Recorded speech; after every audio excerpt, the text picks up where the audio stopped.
Хүн болгон цаг хугацаагаар амьдралынхаа эхлэл төгсгөлийг хэмжиж, цаг хугацаагаар аз жаргал, гуниг, баяр хөөрөө дурсан санаж байдаг.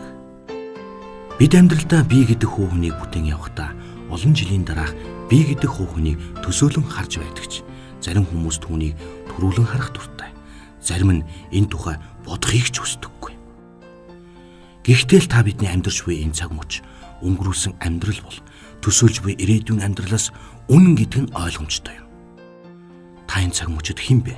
Таны үзэл бодол, таны тухай мэдэж болох бүх зүйлийг багтаасан 100 асуулт, 100 хариулт нэвтрүүлэг эхлэхэд бэлэн боллоо.